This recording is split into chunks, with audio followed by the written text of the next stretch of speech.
Welcome to the Slop Temple. We pray this video helps.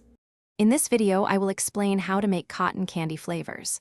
First, gather your essential ingredients: 2 cups of fine granulated sugar, a concentrated flavoring oil, and food-grade coloring. The sugar forms the foundation, while the oil provides the delicious taste. Liquid or gel coloring will give your cotton candy its appealing visual pop. Ensure all your ingredients are fresh and of good quality for the best possible outcome. This simple preparation sets the stage for a delightful treat. Now, let's mix our flavor base.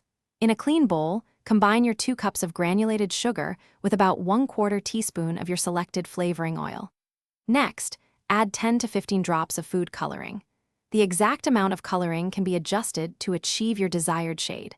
Stir everything together very well, ensuring the color and flavor are evenly distributed throughout the sugar. This step is crucial for consistent taste and appearance. After mixing, it's important to dry your flavored sugar. Spread the mixture thinly on a baking sheet, ensuring it's in a single layer. Let it air dry for at least 24 hours or until it feels completely dry to the touch. This prevents clumping and ensures smooth operation in your cotton candy machine. Once dry, transfer the flavored sugar to an airtight container. Proper storage keeps it fresh for several weeks, ready for your next sweet creation. Finally, it's time to spin your delicious cotton candy. When your machine is fully preheated, add about 2 tablespoons of your homemade flavored sugar to the center. Watch as the magical strands begin to form, creating a fluffy, flavorful cloud.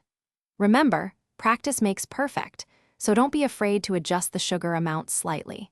You can also try combining different flavored sugars for truly unique and exciting taste experiences. Enjoy your custom-made sweet treat. Thanks for watching.